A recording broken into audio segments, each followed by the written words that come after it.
آج کل میں یوٹیوب پہ اور فیس بک پہ بہت سارے میرے ایسے دوست جو ہر طرح کے مولویوں کو فالو کرتے ہیں، اور یا خود وہ فارغ التحصیل ہیں اور اپنے آپ کو علماء کی کیٹیگری میں سمجھتے ہیں. صرف 9 سال انہوں نے مدرسے میں لگائے ہیں اور وہ سمجھتے ہیں کہ وہ عالم فاضل ہیں یا علماء کی کیٹیگری میں آتے ہیں، جن علماء کے بارے میں قرآن یا حدیث میں آیا. تو وہ اکثر علماء کے بارے میں کئی احادیث تو بڑی اوتھینٹک ہیں اور کئی من گھڑت ان کی عزت کیا کرو، جو ان کی عزت نہیں کرتا وہ حرامی ہے، وہ یہ ہے اور وہ ہے. تو اس طرح کی حدیث پیش کرتے رہتے ہیں. تو میں ان لوگوں سے پوچھنا چاہتا ہوں کہ آپ کی مراد کون سے علماء سے ہے؟ مطلب میں اگر بریلویوں سے پوچھوں تو میں یہ پوچھنا چاہتا ہوں کہ بریلویوں کے علماء کی یا بریلویوں کے جو اکابر ہیں صرف ان کی عزت کرنی ہے، یا بریلویوں سے یہ میں پوچھ رہا ہوں کہ دیوبندیوں کی کرنا جائز ہے؟ اور دیوبندیوں سے پھر میں یہ پوچھتا ہوں کہ کیا دیوبندیوں کے علماء کی ہی صرف کرنی ہے عزت، یا بریلویوں کی بھی کر سکتا ہوں؟ اور اسی طرح اہل حدیث سے یا اہل تشیع سے بھی پوچھتا ہوں یہی سوال. اگر وہ کہتے ہیں کہ صرف ہماری کرو، یعنی صرف ہمارے ہی علماء ہیں، کیونکہ تاریخ تو مجھے یہی بتاتی ہے. انہوں نے اپنی تاریخ کے اندر ایک دوسرے کو گالیاں نکالی ہوئی ہیں. اہل تشیع ابھی بھی کہتا ہے کہ دیوبندی کافر ہے، دیوبندی کہتا ہے کہ اہل تشیع کافر ہے، بریلوی کہتا ہے کہ اہل تشیع جو ہے وہ کفر کرتا ہے، اور جو دیوبندی ہے وہ کہتا ہے کہ جو اہل حدیث ہے وہ غیر مقلد ہے اور وہ احادیث کو نہیں مانتا اور وہ گستاخ صحابہ ہے. اور جو بریلوی ہے وہ کہتا ہے گستاخ رسول ہے دیوبندی، اور دیوبندی کہتا ہے کہ یہ جو بریلوی ہے وہ بدعتی اور مشرک ہے. تو جب یہ شرک اور کفر کے فتوے لگا رہے ہیں تو پھر تو کبھی بھی یہ نہیں چاہیں گے کہ ان کے فرقے کو ایک طرف کر کے کسی دوسرے فرقے کے علماء کی عزت کی جائے. اور یہاں پہ ہی بس نہیں ہے، یہاں پہ ہی بس نہیں ہے، تھوڑا سا پیچھے چلے جائیں نا ان کی ہسٹری میں. تو جو ان کے مطلب دیوبندی کی بات کی جائے، مطلب کتابی شکل میں ان کی گالیاں موجود ہیں ایک دوسرے کے خلاف. دیوبندیوں کی اگر بات کی جائے تو انہوں نے بریلویوں کے بارے میں ایک کتاب لکھی، مہند علی المفند، اعلیٰ حضرت کے بارے میں. اعلیٰ حضرت وہ بندہ ہے جو کہ بریلویوں کا سب سے بڑا امام سمجھا جاتا ہے بر صغیر میں. تو اعلیٰ حضرت کے بارے میں انہوں نے کتاب لکھی کہ مہند علی المفند، کہ ایک سٹھیایا ہوا بڈھا یعنی اعلیٰ حضرت، اس کے سر پہ ہماری تلوار، ہند کی تلوار. ٹھیک ہے، یہ بریلویوں نے لکھی. حسام الحرمان لکھی اس نے اعلیٰ حضرت احمد رضا خان بریلوی نے دیوبندیوں کے خلاف، اور پھر اس کو جا کے مکہ مدینہ میں پیش کیا علماء کے سامنے. پھر اس کے علاوہ حسام الحرمان کا تو مجھے اتنا آئیڈیا نہیں ہے کیونکہ میں اس کو اتنا ٹچ نہیں کر سکا. تجانب اہل سنت ایک کتاب ہے، اس کو میں نے ٹچ کیا. اس کے اندر تو گالیاں لکھی ہوئی ہیں، مطلب یہ ان کو تو قتل کرنا واجب القتل ہے دیوبندی اعلیٰ حضرت احمد رضا خان بریلوی کے قریب. تو تجانب اہل سنت کی میں بات کر رہا تھا. ایک کتاب ہے، پی ڈی ایف میں مل جاتی ہیں، انٹرنیٹ پہ گوگل پہ پڑھیے آپ کو مل جائے گی. آپ تجانب اہل سنت بائی اعلیٰ حضرت لکھیں پی ڈی ایف فارم، وہ آپ کو مل جائے گی. اس کتاب کو کھولیں. ابھی میں تھوڑا سا آگے چل کے بتاؤں گا کہ اس کتاب میں اور کیا کیا بلنڈرز ہیں. تو یہ علماء نے تو ایک دوسرے کے خلاف اتنی اتنی گالیاں دی ہوئی ہیں، تو ہمیں کس لحاظ سے یہ سبق دیتے ہیں کہ ہم ان کی عزت کریں؟ ہم ان کی عزت کرتے ہیں بھائی. امام غزالی، ابن جوزی، امام ابو حنیفہ، بہت ساری اور ہستیاں، ائمہ اکرام، بہت سارے احادیث کے امام، بہت سارے تفاسیر کے امام، ہم سب کی عزت کرتے ہیں. ہم جو ہیں بحیثیت، میں اگر اپنی بات کروں، میں ایک یونیورسٹی کا اسٹوڈنٹ ہوں، تو ہمارے بارے میں عام طور پہ یہ رائے رکھی جاتی ہے یونیورسٹی یا کالج کے اسٹوڈنٹ کے بارے میں کہ یہ بے دین ہوتے ہیں، یہ بے دین ہوتے ہیں. ٹی وی چینلز پہ اکثر سنو کہ یونیورسٹیوں میں بے حیائی ہے اور یہ بے دین ہے. لیکن میں یہ پوچھنا چاہتا ہوں کہ کیا دین صرف 20% وہی والا ہے جو عبادت کی کیٹیگری میں آتا ہے، یعنی مصلی بچھا لیا، نماز پڑھ لی، 5 نمازیں پوری کر لی، قرآن پاک کو رٹ لیا، سمجھا کوئی نہیں، نہ عمل کیا کہ قرآن پاک ہم سے چاہتا کیا ہے؟ تو صرف وہ 20% دین ہے، یا 80% اخلاقیات کا دین بھی ہے جو تم میں بالکل نہیں ہے؟ تم بیٹھتے ہو ممبروں پہ ایک دوسرے کو گالیاں دیتے ہو. ممبر نبی صلی اللہ علیہ وسلم کا مقام ہے، تو تم اس کے اوپر بیٹھ کے ایک دوسرے کو فرقہ وارانہ گالیاں دیتے ہو، کفر اور شرک کے فتوے لگاتے ہو اور گستاخیوں کے فتوے لگاتے ہو. تو مجھے تو یہ سمجھ نہیں آتی تم لوگ کیا کرتے ہو. اور پھر ہم سے چاہتے ہو، کالج اور یونیورسٹی کے اسٹوڈنٹ سے چاہتے ہو کہ وہ مولوی کے خلاف بات نہ کرے. تم لوگوں نے سب سے زیادہ یہ مولوی، جو آج کل کا مولوی ہے، آج کل کی بات کر رہا ہوں، پہلے والے نہیں، پہلے والے بڑے سمجھدار لوگ تھے، جتنے بھی جس بھی فرقے کے اکابرین تھے. آج کل کے مولوی نے جتنا دین کو نقصان پہنچایا نا اتنا کسی نے نقصان نہیں پہنچایا. پچھلی میں نے ایک ویڈیو بنائی تھی، فیس بک پہ بھی ڈالی اور یوٹیوب پہ بھی ڈالی، ایلومیناٹیز کا 5 پوائنٹ ایجنڈا. اس کے اندر ایک ایجنڈا تھا کہ ہر جس بھی قوم کے اندر آپ گھسنا چاہتے ہیں، اس کو تباہ کرنا چاہتے ہیں، اس کے انٹلیکچوئل پیپلز کو لے. اب یہاں پہ ہمارا مولوی انٹلیکچوئل تو ہے نہیں ہے. جو گھر کا بیڑا غرق جس بچے کا ہوتا ہے، زیادہ تر لوگ ایسے ہوتے ہیں کہ جو نلائق ہوتا ہے، اسکول نہیں جاتا، کہیں پہ بھی نہیں جا رہا ہوتا، اس کو اٹھا کے جو ہے مدرسے میں ڈال دیتے ہیں. وہ پھر پڑھتا پڑھتا رٹے لگاتا ہے، اور پھر اس کی زبان جب وہ کئی بچے جو ہوتے ہیں وہ زبان کے بڑے تیز ہوتے ہیں میری طرح، تو جب ان کی زبان جو ہے بڑی میٹھی ہو جاتی ہے یا ان کی زبان میں اچھی خاصی پھنکار ہوتی ہے، تو پھر وہ اعلیٰ حضرت بن جاتا ہے. پھر وہ اس مکتب فکر کا، جس مکتب فکر کے مدرسوں میں وہ پڑھا ہوتا ہے، وہ جب وہ گالیاں دینے میں سب سے زیادہ دوسرے فرقے کی غلطیاں نکالنے میں، غالیاں نکالنے میں، گالیاں دینے میں اور بلنڈر کرنے میں تیز ہوتا ہے، تو وہ پھر ان کے اندر مشہور ہو جاتا ہے. ابھی دیکھیں خادم رضوی کو ہی سن لے. مطلب مجھے نہیں سمجھ آتا کہ یہ دین کو کیسے سمجھتے ہیں اور دین کو انہوں نے کیا بنایا کیا ہوا ہے. خادم رضوی کا پیچھے بیان سنا کہ اچھا سود نہ دو، اگر سود مانگتے ہیں تو انہیں کہو کہ ہم دے لیں گے، آہستہ آہستہ دے لیں گے. اگر نہیں مانتے تو انہوں نے کہا آ جاؤ میدان میں، ہم بھی میدان میں آتے ہیں، دیکھ لیتے ہیں، ہاتھ ہاتھ کر لیتے ہیں. اور مجھے یہ سمجھ نہیں آتی، نبی صلی اللہ علیہ وسلم نے یہود اور نصارہ اور دوسرے بہت سارے جو اہل کتاب یا کفار تھے ان کے ساتھ جو معاہدہ کرتے تھے، وہ معاہدہ پورا کیا جاتا تھا. اور یہ ایک بندہ جو خود کو عالم دین کہہ رہا ہے اور ایک بڑی اس کی فالوئنگ ہے خادم رضوی کی، وہ ہمیں، میں بھی اس کو کئی چیزوں میں فالو کرتا تھا. میرا تو یہی اصول ہے کہ جو اچھی بات کرے گا اس کی اچھی بات کو ماننا چاہیے اور اس کو پھیلانا چاہیے. میرے فیس بک پہ اس کی ویڈیوز بھی پڑی ہوں گی جو اچھی باتیں.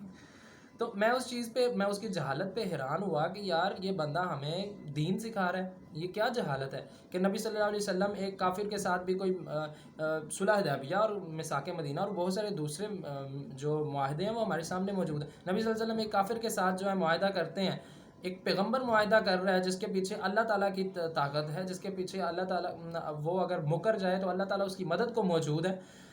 تو وہ اپنے وعدے کو پورا کرنے کا سبق دے رہا ہے، معاہدے کو پورا کرنے کا سبق دے رہا ہے. اور یہ بندہ ممبر پہ بیٹھ کے ہمیں کہہ رہا ہے کہ ٹھیک ہے تم نے جو اس کے ساتھ معاہدہ کیا ہے، اگر وہ چلتے ہیں تھوڑا بہت ٹھیک، تمہاری بات مان کے چلتے ہیں تو ٹھیک ہے، نہیں تو ان سے کو آؤ دو ہاتھ کریں. ایسے لوگوں کی اللہ کی مدد کہاں سے آئے گی؟ تو یہ مطلب مجھے یہ سمجھ نہیں آتی کہ کون سے والے علماء کی عزت کرنی ہے. ہر بندہ ہی اپنے آپ کو داڑھی رکھ کے 4 سال 8 سال وہ مدرسے میں لگاتا ہے، 6-8 سال وہ مشہور ہونے میں ممبر کے اوپر لگاتا ہے اپنے بیانوں کے ذریعے. جب وہ مشہور ہو جاتا ہے تو وہ سمجھتا ہے جی وہ عالم دین اور اس کی عزت کی جائے. عزت تو علم رکھنے والے کی جائے گی. اور میں اس المیے پہ مجھے بہت زیادہ پریشانی ہے کہ جو عالم دین ہے، جو کہ ایک پڑھا لکھا آدمی ہے، وہ بیچارہ کسی کونے میں، مدرسے کے کونے میں بیٹھا پڑھا رہا ہے، اور جس کی زبان کے اندر شیطانیت دل سیاہ ہے، جس کی زبان کے اندر زہر ہے دوسرے فرقے کے لیے، وہ ہمارے ممبروں پہ بیٹھا اور وہ مشہور ہو جاتا ہے یوٹیوب اور دوسرے طریقوں کے ذریعے.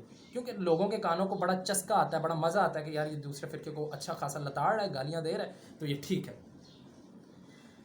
تو میں بات کر رہا تھا ہم کالج اور یونیورسٹی کے اسٹوڈنٹ اس لحاظ سے تو بہتر ہے، ہمارے اندر اتنی اخلاقیات تو ہے نا. ہم دوسرے مکاتب فکر، ہم دیوبندی بھی ہوتے ہیں تو ہم بریلوی کو برداشت کر رہے ہوتے ہیں، ہم بریلوی ہوتے ہیں تو دیوبندی کو برداشت کر رہے ہوتے ہیں، ہم اہل تشیع ہوتے ہیں تو دوسرے اہل سنی کو برداشت کر رہے ہوتے ہیں، اور سنی ہوتے ہیں تو اہل تشیع کو برداشت کر رہے ہوتے ہیں، اور سارے اکٹھے کھڑے ہو کے نماز پڑھ رہے ہوتے ہیں. ان کی طرح تو نہیں ہے کہ کفر و شرک کے فتوے لگا دیے. حضرت ابراہیم علیہ السلام جو تھے، ان کے پاس ایک کافر آ گیا کھانا کھانے کے لیے. وہ مہمان کے ساتھ کھانا کھایا کرتے تھے، تو اس نے بسم اللہ نہ پڑھی تو حضرت ابراہیم نے اسے اٹھا کے بھیج دیا کہ تم اللہ کا نام نہیں لیتے کھانے پہ، چلے جاؤ. توحید پسند تھے نا، جد انبیاء تھے. تو اللہ تعالیٰ ان سے ناراض ہو گئے اور انہیں کہا کہ جاؤ اسے بلا کے لاؤ دسترخوان پہ. ایک کافر کو بلا کے لاؤ دسترخوان پہ، تم نے اسے اٹھایا کیوں؟ وہ ڈھونڈنے گئے اور ڈھونڈ کے لائے، اور پھر جو بھی معاملہ ہوا. اور یہاں پہ ہمیں مولوی یہ بتاتا ہے کہ تم اگر سنی ہو تو تم نے اہل تشیع کے ساتھ کھانا نہیں کھانا، کیونکہ اہل تشیع کے ساتھ تو کھانا کھانا حرام ہے. دیوبندی ہمیں کچھ بتاتا ہے، بریلوی ہمیں کچھ بتاتا ہے، اور یہی دوسری طرف اہل تشیع کا حال ہے.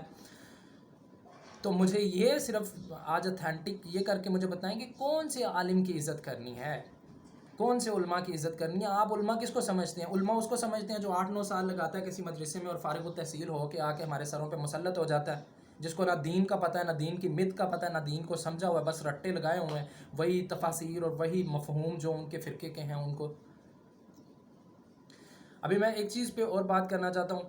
مطلب یہ فرقہ واریت کا زہر ہمارے اندر اتنا گھل چکا ہے کہ ہم کھانا بھی ایک دوسرے کے ساتھ نہیں کھاتے، ایک دوسرے کو ہم نے کافر مشرک سارا کچھ کہہ دیا.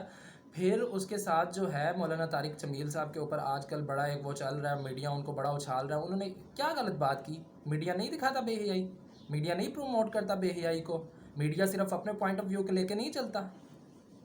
لیکن جو کیونکہ مولانا پہلے تو دیوبندیوں کی میں بات کرتا ہوں نا. دیوبندیوں نے کیا کیا ہے کہ مولانا طارق جمیل صاحب نے اس کی عمران خان کی جو حمایت کر دی دعا میں اس کی، ٹھیک ہے، انہوں نے سچ سمجھا، انہوں نے کر دی. تو یہ جو تھے دیوبندی تھے، انہوں نے گالیاں شروع کر دی اس کے بارے میں. یہ ان کا جو ڈاکٹر مینگل ہے، جس کو منظور مینگل جی PhD اسکالر ہے، ہاں ڈاکٹر اس کو لگایا ہوا ہے، وہ بغیرت قسم کا آدمی ممبر پہ کھڑا ہو کے گالیاں دے رہا ہے. میں تو سیدھا یہ کہوں گا، کیونکہ میں کوئی عالم دین نہیں ہوں، مجھے کوئی فرق نہیں پڑتا تم لوگ میرے بارے میں کیا سوچتے ہو. تو وہ بغیرت بندہ جو ہے مولانا طارق جمیل کو صرف اس وجہ سے گالیاں دے رہا ہے کیونکہ وہ عمران خان کو سپورٹ کر رہا ہے کسی وجہ سے، اور اپنے وہ شاگردوں کو بھی یہی کچھ سمجھا رہا ہے اور پڑھا رہا ہے. اور اس کے اور بھی بیان بہت سارے میں نے سنے ہیں جس کے اندر بے حیائی سے بھرے ہوئے بیان ہوتے ہیں وہ. تو یہ ہمیں دین سکھا رہے ہیں، گالیاں ممبروں پہ کھڑے ہو کے سکھا رہے ہیں. تو میں پہلے تو دیوبندیوں سے پوچھتا ہوں نا کہ یہ تو کوئی حیرانگی والی بات نہیں ہے، یہ تو کوئی حیرانگی والی بات نہیں ہے کہ لوگ کہتے ہیں کہ سارے علماء جو ہیں وہ عمران خان کے خلاف ہیں، کوئی ایک دو بریلویوں میں سے اس کا ساتھ دے رہا ہے یا دیوبندیوں میں سے ساتھ دے رہا ہے، تو کیا ان ایک دو کوئی سارا دین سمجھ میں آتا ہے، باقی سارے پاگل ہیں؟ تو ہاں بالکل پاگل ہو سکتے ہیں. تھوڑا سا پیچھے چلے جائیں، اپنی ہسٹری کو پڑھ لیں. قائد اعظم کے معاملے میں کیا ہوا تھا؟ قائد اعظم کے معاملے میں کیا ہوا تھا؟ دو بڑے مکاتب فکر ہیں پاکستان اور انڈیا کے اندر، بر صغیر کے اندر. جب پاکستان بننا تھا، قائد اعظم کی حمایت کے لیے کون کھڑا تھا مولویوں میں سے؟ صرف شبیر احمد عثمانی صاحب دیوبندیوں کے، اور مفتی شفیع صاحب جو تھے وہ تھے. تو ان دو شخصیات دیوبندی، باقی سارے دیوبندی تو کافر اعظم تک لکھا ہے انہوں نے. قائد اعظم محمد علی، میرے پاس ایک رسالہ پڑا ہوا ہے، آپ کہیں گے تو میں آپ کو وہ دکھا بھی دوں گا.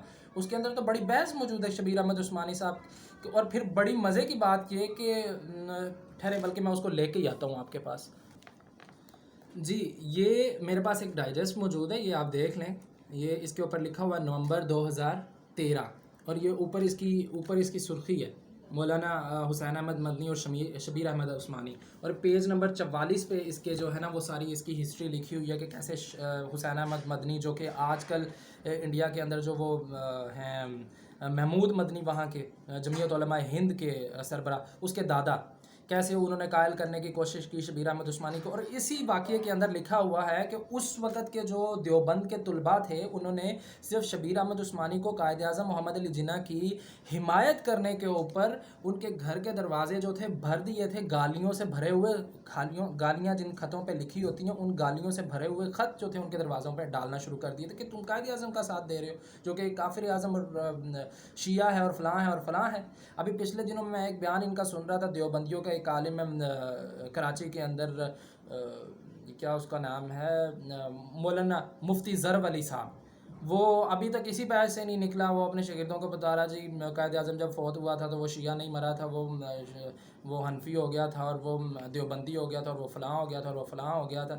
یار تم کس طرح کے لوگ ہو، کس طرح کے مولوی ہو یار؟ کیا تم چاہتے ہو دین سے؟ تم نے بیڑا غرق کر دیا ہوا دین کا، اور ہم سے تم چاہتے ہو کہ ہم تم لوگوں کی عزت کریں. قرآن پاک میں ایک سیدھا سادہ حکم ہے، اعتصموا بحبل اللہ جمیعا ولا تفرقوا. اللہ تعالیٰ کی رسی یعنی قرآن پاک کو مضبوطی سے تھامو، اس سے ہدایت حاصل کرو اور تفرقہ مت پھیلاؤ، آپس میں مت لڑو. تم جیسے شیطان ہمیں لڑنے پہ مجبور کرتے ہیں، مسلمانوں کو آپس میں مجبور کیا. ہلاکو خان نے وہاں پہ حملہ کیا، عراق اور شام کے اندر مسلمانوں کو تباہ کر دیا. وہاں پہ کیا مسئلہ تھا؟ اہل تشیع اور اہل سنی کا. سمرقند اور بخارا جو تھا منگولوں نے ہم سے چھین لیا. اس کے ہلاکو خان کے دادا جو چنگیز خان تموجین تھا، اس نے ہم سے چھین لیا. وہاں پہ کیا مسئلہ تھا؟ صرف یہ لڑائی کا. اور پھر وہاں کے علماء کہا کرتے تھے جب اس مسجدوں کو منگول خان نے استبل بنا دیا اور وہاں پہ گھوڑے باندھ دیے، یہ ہسٹری کا حصہ ہے، گھوڑے باندھ دیے اور قرآن پاک کے ورقے جو تھے گھوڑوں کے پیروں میں پڑے ہوتے تھے، تو علماء جو تھے وہاں کے، کیونکہ وہ قید ہو چکے تھے، تو وہ کہتے تھے یا اللہ اس پہ عذاب کیوں نہیں بھیجتا تو، یہ منگول پہ، یہ چنگیز خان پہ عذاب کیوں نہیں بھیجتا. تو میں یہ پوچھنا چاہتا ہوں کہ اللہ تعالیٰ ایسے لوگوں کی مدد ہی نہیں کرتا.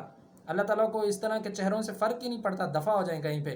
جن لوگوں نے دین کو اتنا خراب کیا، آپس میں دشمنی اور آپس میں تفرقہ بازی پھیلا دی، وہ لوگ جو ہیں، وہ لوگ یہ چاہتے ہیں کہ اللہ تعالیٰ ان کی مدد کرے کفر کے خلاف. ہمیں ممبروں پہ بیٹھ کے آپ یہ لوگ یہ دین سکھاتے ہیں، اور پھر ہم سے یہ چاہتے ہیں کہ ہم آپ جیسے علماء کی عزت کریں. پہلے ہمیں یہ تو بتا دو کہ علماء کون سے والے.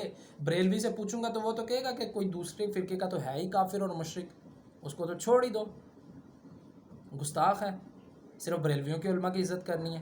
تو پہلے آپ اس میں یہ طے تو کر لو نا, اپنی ہسٹری کو پہلے کھنگال کے دیکھ لو نا کہ کیا کیا بلنڈر تم لوگوں نے کی ہوں ایک دوسرے کے خلاف.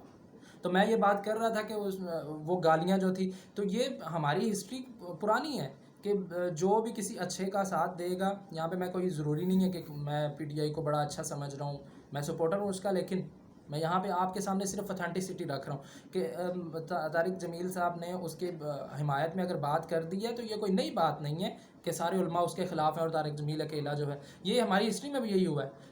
اگر بریلویوں کی بات کی جائے, میں نے آگے شبیر احمد عثمانی اور حسین احمد عثمانی کی مثال دی, مدنی کی مثال دی, تو شبیر احمد عثمانی اور مفتی شفیع صاحب جو کہ مفتی تقی عثمانی صاحب کے والد صاحب تھے, اگر میں غلط نام لے رہا ہوں تو میں معذرت کرتا ہوں, تو ان دو بڑی ہستیوں نے ساتھ دیا دیوبند میں سے. اور بریلوی یہ خوش نہ ہو کہ وہ بریلوی سارے پاکستان کے حق میں تھے, نہیں. اعلیٰ حضرت جو کہ بریلویوں کا امام سمجھا جاتا ہے انڈیا اور پاکستان کے اندر, اس نے اپنی کتاب تجانب اہل سنت میں قائد اعظم محمد علی جناح رحمۃ اللہ علیہ کے بارے میں لکھا کہ وہ نیچری ہے, اور دیوبندیوں کے بارے میں بھی یہی لکھا, قائد اعظم کے بارے میں بھی یہی لکھا. سر سید احمد خان جو کہ وہ شخص ہے جو بر صغیر پاک و ہند میں مسلمانوں کے ایک رینائسنس انقلاب کی وجہ بنا ہے. کیوں انقلاب کی وجہ بنا ہے؟ اس نے دینی تعلیم کے ساتھ دنیاوی تعلیم کو جو ہے رائج کرنے کی کوشش کی ہے, جو بیسیکلی پھر اسی نظام کے اندر قائد اعظم جیسے لوگ پیدا ہوئے, انہوں نے دنیاوی تعلیم حاصل کی اور پھر انہوں نے پاکستان جیسا ملک بنایا. تو ان لوگوں کے بارے میں تجانب اہل سنت میں اعلیٰ حضرت احمد رضا خان بریلوی لکھتا ہے کہ وہ نیچری ہے اور وہ کافر ہے اور وہ مشرک ہے اور وہ انگریزوں کا جو ہے وہ چیلا ہے اور فلاں ہے اور فلاں ہے. یہ کھول کے دیکھ لیں کتاب تجانب اہل سنت, اگر مجھ پہ یقین نہیں ہے, ٹھیک ہے نا, دلیل سے بات کریں. قائد اعظم کے بارے میں بھی اس نے لکھا. اور سب سے بڑی بات یہ کہ علامہ محمد اقبال, جس کے آج کے مولوی اپنے ممبر پہ اپنے خطبے کو مکمل نہیں سمجھتے, اپنے خطاب کو مکمل نہیں سمجھتے جب تک 2-4 شعر جو ہیں علامہ محمد اقبال کے اس کے اندر ایڈ نہ کر لیں, ٹھیک ہے. اس کے بارے میں تجانب اہل سنت میں اعلیٰ حضرت بریلوی نے یہی لکھا کہ جو وہ تھا وہ کافر تھا, وہ نیچری تھا, ٹھیک ہے. تو آج کل جو یہ ان کے خادم حسین رضوی صاحب بڑے لہک کے اس کا شعر پڑھ رہے ہوتے ہیں کہ یہ ہے اور وہ ہے, اقبال کیا کہتا ہے, اقبال یہ کہتا ہے, اس کو کہو نا کہ ذرا اپنی کتابیں ان کے بارے میں بھی کوئی بات کرے نا, جس کے اندر جو اقبال صاحب کو نیچری اور اعلیٰ حضرت صاحب نے لکھا ہوا ہے اس کے بارے میں بھی بات کرے نا کہ اس کو کیسے ختم کرنا ہے, اس کو تاریخ میں یہ کہے کہ یہ غلط لکھا ہے انہیں اعلیٰ حضرت نے. اعلیٰ حضرت کو غلطی لگی ہے, اس کو تم نے امام بنایا ہوا ہے, دوسرے جن کی داڑھی نہیں ہے, جن کو جو بظاہر وضاقتہ جو ہے وہ ان کی نہیں ہے مسلمانوں والی, ان کو تم نے جو ہے مسلمانی والی کیا بات کر رہا ہوں میں کہ ان کا ایک شعر ہے جی, تمدن میں ہو تم نصارہ, تہذیب میں ہو تم یہود, اس طرح کا ایک شعر ہے. اچھا, یہ اقبال کا شعر ہے اور مولوی اس شعر کو پیش کرے گا کیونکہ آج کل کے طالب علم نے یا اسٹوڈنٹ یونیورسٹی اور کالج کے, اس نے داڑھی اور وہ ساری پینٹ شرٹ پہنتا ہے اور داڑھی نہیں رکھی ہوئی, تو وہ اس شعر کو پیش کر رہے ہوتے ہیں جی. یہ شعر جو ہے وہ ان طلباء کے بارے میں ہے, ان مسلمانوں کے بارے میں ہے جو بظاہر جو ہے جنہوں نے انگریزوں کا لباس پہنا ہوا ہے اور شیپ, اپنے چہرے کی شیپ جو ہے وہ, اپنے چہرے کی صورت جو ہے وہ اس طرح کی بنائی ہوئی ہے جیسے انگریزوں کا ہوتا ہے. میں ان سے یہ پوچھنا چاہتا ہوں کہ یہ کہاں پہ طے ہوا ہے کہ یہ انگریزوں کی شیپ ہے اور یہ مسلمانوں کی شیپ ہے؟ یہ تو معاشرتی چیزیں ہیں, یہ تو معاشرے کے ساتھ چلتی ہیں, اس کا مذہب سے کیا تعلق ہے, مذہب کا اس سے کیا لینا دینا ہے؟ میں اس چیز میں ڈاکٹر غامدی صاحب کو فالو کرتا ہوں, اس کے اوپر میں دلائل بھی دیتا ہوں. مثلا ہمیں کہا جاتا ہے کہ تم داڑھی نہیں رکھتے تو یہ تم جو ہے انگریز کو فالو کر رہے ہو. تو میں ان سے پوچھتا ہوں بھائی, من تشبہ قوم فہو من, جو تم حدیث یہاں پہ لگا رہے ہو وہ یہاں پہ لگتی نہیں ہے, وہ کئی اور چیزوں کے لیے نبی صلی اللہ علیہ وسلم نے بیان کیا ہے جو کہ تمہارے اندر سب سے زیادہ ہے. تفرقہ بازی, دین کو چند پیسوں کے لیے تم نے بیچ کھایا, لوگوں کے اندر تفرقہ پھیلا دیا, ٹھیک ہے, آیتوں کو بیچ کھا رہے ہو تم لوگ, وہ اس چیز کے بارے میں تھی. یہودی علماء بھی یہی کرتے تھے اور تم لوگ بھی یہی کر رہے ہو. وہ کالج اور یونیورسٹی کے اس اسٹوڈنٹ کے بارے میں نہیں ہے جس کا لباس تھوڑا سا مغرب کی طرح کا ہے. کیوں اس کو دلیل سے پیش کروں؟ دلیل یہ ہے کہ بھائی اگر تم داڑھی نہ رکھنے کو یہ سمجھتے ہو کہ یہ نصرانیت یا جو یہود کی علامت ہے. تو میں تم لوگوں کو بتاؤں، یہ صرف کیتھولک یعنی پوپ، جو کہ پوپ کے انڈر جو کرسچینٹی آتی ہے، صرف اس کے اندر وہ داڑھی کو نہیں رکھتے. باقی ان کے اندر آرتھوڈکس جو یا پروٹیسٹنٹ ہیں، یا آرتھوڈکس کی بات کی جائے، آرتھوڈکس کرسچنز جو ہیں، ان کی تو اتنی اتنی لمبی داڑھی ہوتی ہے، مسلمانوں سے زیادہ لمبی، اور ان کی زلفیں بھی ہوتی ہیں. اور ڈاکٹر اسرار صاحب کا ایک بیان جو ہے میرے سامنے موجود تھا، جس کے اندر وہ بیان کر رہے تھے کہ ایک جو اصل یہودی ہے، زائنسٹ نہیں، جو اصل یہودی ہے، اس کی تو اتنی اتنی زلفیں ہوتی ہیں، اور وہ کرلی کرلی کر کے رکھتا ہے، اور سر پہ اس نے ہر وقت گھر میں بھی کیپ پہنی ہوتی ہے، باہر ہو تو ہیٹ پہنا ہوتا ہے، اور اوپر جبہ سے پہنا ہوتا ہے، اور اوپر جو ہے اس نے لمبا لانگ کوٹ پہنا ہوتا ہے، اور اس کی داڑھی بھی جو ہے بڑی بڑی ہوتی ہے. تو پھر داڑھی نہ رکھنے پہ تم ہمیں یہود اور نصارہ کے ساتھ کیسے ملاتے ہو؟ داڑھی رکھنے سے کوئی مسلمان جنت میں نہیں چلا جائے گا. 80% جو دین اخلاقیات کا ہے، جو آپس میں پیار محبت بھائی چارے کا ہے، ایک دوسرے کی قدر اور احساس کا ہے، وہ پہلے پیدا کرو اپنے اندر، اور ہمارے مسلمانوں کے اندر پیدا کرو. پھر ہمیں یہ کہا جاتا ہے کہ حکمران کیونکہ عورت مارچ کے اوپر بات نہیں کر رہے تھے، اس لیے اللہ تعالیٰ کی طرف سے عذاب آ رہے ہیں ہمارے اوپر. تم لوگوں نے کتنی محنت اس پہ کی تھی. تم لوگوں نے شیعہ کے خلاف، دیوبندیوں نے شیعہ کے خلاف، سنیوں نے بریلویوں نے دیوبندیوں کے خلاف تحریکیں بنائی. تحریک جھنگوی، حق نواز جھنگوی، SSP، اور تحریک سنی، لبیک یا رسول اللہ، اور بہت ساری ایسی تحریک بنائی ایک دوسرے کے خلاف تم لوگوں نے. ٹھیک ہے، اس کے اندر تم لوگوں نے کیا کیا؟ ایک دوسرے کو مارنے کے لیے تم نے وہ تحریک بنائی. کوئی 2-4 تحریک اس طرح بھی پاکستان میں بناتے ہیں نا، کہ پاکستان کے اندر بے حیائی کو ہم نے ختم کرنا ہے. حکومت تم نے پہیا جام کر دیا جب وہ تھوڑا سا بل کو انہوں نے چھیڑا. ٹھیک ہے، اچھی بات ہے. ان کی کیوں ہمت ہوئی کہ انہوں نے ختم نبوت کے بل کو چھیڑا؟ یہ نواز لیگ نے. تم نے پاکستان کو جام کر دیا. اسی طرح اگر تمہارے اندر یہ دین کا نظام مانگتے ہو نا، کہ نظام مصطفیٰ آ جائے، اس کو اگر تمہارے اندر ہوتی تھوڑی سی قدر کہ ہم واقعی اس کو رائج کرنا چاہتے ہیں، پاکستان میں اس نظام کو نافذ کرنا چاہتے ہیں، تو اس کے لیے بھی تحریک بناتے، اس کے اندر بھی ایسی ہی جان ڈالتے، پہیا جام ہڑتالیں کرتے. یہ عورت مارچ کبھی نہ نکلتا اگر تم عورت کے حق میں کھڑے ہوتے. سب سے پہلے صرف یہ کہہ دینا کہ قرآن پاک نے حق دیا ہے، حق دیا ہے، حق دیا ہے، اس سے حق مل جائے گا. نظام کے لیے جس طرح کہتے ہو نا کہ تلوار اٹھانی پڑتی ہے، جہاد کرنا پڑتا ہے، اسی لیے جدوجہد ضروری تھی. تم لوگوں نے کیا کیا؟ پھر کس منہ سے یہ کہتے ہو کہ یہ بے حیائی ہے؟ کفر تو ہر چیز کا فائدہ اٹھائے گا، کفر تو ہر چیز کو ایکسپلائٹ کرے گا. جہاں پہ اس کو تمہارا ویک پوائنٹ، کمزور پوائنٹ ملے گا، وہ اس کا فائدہ اٹھائے گا. وہ عورت مارچ کی شکل میں ملے، وہ دوسرے کسی چیز کی شکل میں ملے، وہ کسی لبرلزم اور جو ہے سیکولرزم کی شکل میں ملے، وہ تو فائدہ اٹھائے گا. تم لوگوں نے بس یہ کہہ دینا جی کفر سازش کر رہا ہے، دشمن ہے، دشمن تو سازش کرے گا. تمہارے پاس اچھے دماغ ہیں، تم بھی سازش کرو ان کے خلاف. تو اینڈ پہ پھر میں یہی کہوں گا کہ کون سی علماء کی عزت کرنی ہے. مجھے ذرا یہ کلیئر کریں میرے دوست جو فارغ التحصیل ہیں اور خود کو علماء کی کیٹیگری میں سمجھتے ہیں. مولانا طارق جمیل کی بات کر رہا تھا میں. تو میں اپنے بہت سارے دوست جو کہ بڑے پڑھے لکھے ہیں، وہ بھی فرقہ واریت میں اس طرح پھنسے ہوئے ہیں کہ وہ پیچھے انہوں نے میڈیا کے اوپر بات کر دی، اور کیونکہ PTI کی تھوڑی حمایت کر دی، تو اب کیڑا آ گیا مولویوں کے اندر. دوسرے جو نئی حمایت کرتے تھے، مولانا فضل الرحمان پارٹی اور دوسری پارٹی کے، وہ گالیاں دینا شروع ہو گئے. اور حالت یہاں تک پہنچی ہے کہ ایک عام بندہ بھی اب اسے گالیاں دے رہا ہے. طارق جمیل صاحب کے بارے میں لکھا ہوا تارر ذلیل، اور کہا ہوا ہے کہ یہ نبی کا گستاخ ہے، نبی کی گستاخی کے اوپر معافی نہیں مانگتا. اور میڈیا کے اوپر جو ہے میڈیا کے بارے میں بات کی تھی، تو اپنی ساکھ کا اس کو مسئلہ تھا، مشہور ہونے کا مسئلہ تھا، تو میڈیا سے معافی مانگتا پھر رہا ہے. یار اس چیز کا فائدہ کس کو ہو رہا ہے؟ وہ ایک بندہ جس نے اتنے لوگوں کو دین کے قریب لے کے آیا ہے، جو اتنے لوگوں کو جس نے مسلمان کیا ہے، اس کے بارے میں تم ایک ایسے بندے تم ایک ایسا بندہ اگر ایک دکاندار کی بات کرو، یا ایک آفس میں بیٹھنے والے کی بات کرو، جس کے پاس عورتیں آ رہی ہیں جا رہی ہیں، جس کے پاس عورتیں آ رہی ہیں جا رہی ہیں، اور وہ ہر ایک کے اوپر بری نظر رکھتا ہے، وہ بندہ بھی مولانا طارق جمیل صاحب کے بارے میں بات کر رہا ہے، اخلاقیات کی بات کر رہا ہے. تمہیں کس نے حق دیا ہے؟ تم نے دین کے لیے کیا ہے کہ تم کسی ایک ایسے بندے کے بارے میں بات کرو کہ جس نے دین کے بارے میں بڑا کام کیا. اور میں یہاں پہ مولانا طارق جمیل صاحب کو سپورٹ بھی اس لیے کر رہا ہوں، حالانکہ میں ان کے فرقے کا نہیں ہوں، میں کسی فرقے کا نہیں ہوں، میں مسلمان ہوں، لیکن میں اس لیے سپورٹ کرتا ہوں کہ وہ بندہ واحد ہے جو تمام فرقوں کے اندر محبت بھائی چارے کی بات کرتا ہے، جو میرا پوائنٹ ہے ایک مسلمان ہونے کے ناطے. نبی صلی اللہ علیہ وسلم قرآن پاک تو ہمیں کہتے ہیں یا اہل الکتاب تعالوا الی کلمۃ سواء بیننا و بینکم، اے اہل کتاب قریب آؤ اپنے اور ہمارے اور مسلمانوں اور تمہارے درمیان، یعنی اہل کتاب یعنی عیسائی اور یہودیوں کے درمیان جو چیزیں یکساں ہیں، ان کے اوپر ایک دوسرے کے ساتھ اکٹھے ہو جاؤ. جب یہودیوں اور نصرانیوں کے ساتھ اکٹھے ہونے کا ہمیں حکم ہو رہا ہے کہ جو تمہارے اور ان کے درمیان چیزیں سیم ہیں، یعنی اللہ تعالیٰ ایک ہے اور بہت ساری چیزیں، ان کے اوپر اکٹھے ہو جاؤ اور آپس میں جو ہے بھائی چارے کے ساتھ رہو، محبت کے ساتھ رہو، اس اتنا حکم ہونے کے باوجود یہ کیسے ہو سکتا ہے کہ صرف فرقے کے اندر چند اختلافات کی بنا پہ تم ایک دوسرے کو کفر اور شرک کے فتوے لگاؤ اور ایک دوسرے کے ساتھ کھانا حرام کر دو؟ تم کس طرح کے عالم دین ہو یار؟ کب اپنے آپ کو بدلو گے؟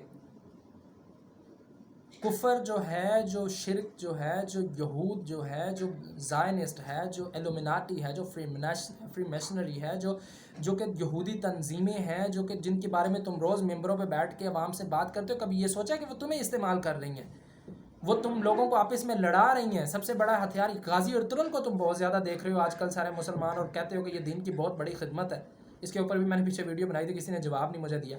تو بڑی دین کی خدمت ہے، ٹھیک ہے، میں خود دیکھ رہا ہوں اسے، باقی اس کے اندر بھی اس نے یہی دکھایا ہے کہ مسلمانوں کو کافر جو تھا، جو یہودی تھا، جو نصرانی تھا، وہ آپس میں لڑاتا تھا، یہ آپس میں لڑ جاتے تھے، کمزور ہو جاتے تھے، پھر ان پہ جنگ مسلط کر کے اور قلعے فتح کر لیتے تھے۔ صلیبی جنگیں تو یہی تھا، یہی تو ہوتا تھا، سازشیں کی جاتی تھی، آپس میں لڑایا جاتا تھا، غدار پیدا کیے جاتے تھے حکومتوں کے اندر، سلطنت کے اندر، ریاستوں کے اندر، اور پھر جو تھا جنگ مسلط کر کے اس علاقے کو فتح کر لیا جاتا تھا۔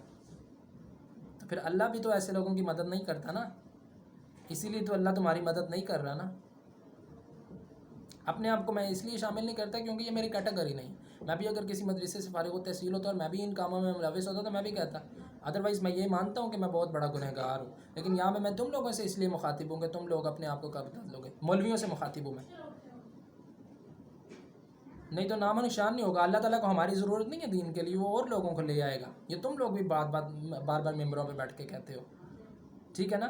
تو اینڈ پہ یہ بات میں کروں گا کہ صرف ایک حکومت کی حمایت کرنے پہ مولانا طارق جمیل کو اگر گالیاں دے رہے ہو تو یہ کوئی نئی بات نہیں ہے، ہماری تاریخ میں بھی یہی ہوا ہے۔ قائد اعظم رحمۃ اللہ علیہ کو بریلویوں کا جو بڑا امام اعلیٰ حضرت ہے اس نے بھی گالیاں دی ہیں، اور جو تھا دیوبندیوں کے جو حسین احمد مدنی اور دوسرے ابوالکلام آزاد اور فلاں فلاں فلاں فلاں جمعیت علماء ہند کی، انہوں نے بھی گالیاں لکھی ہیں، کافر اعظم اور نیچری اور فلاں فلاں فلاں بہت سارا کچھ کیا، ٹھیک ہے نا؟ ایک دوسرے کو کفر اور شرک اور جو تھے قتل کرنے تک کے فتوے دیے ہیں یہ دیوبندی اور بریلویوں نے آپس میں، اور دوسرے فرقوں نے بھی ایسے کیا۔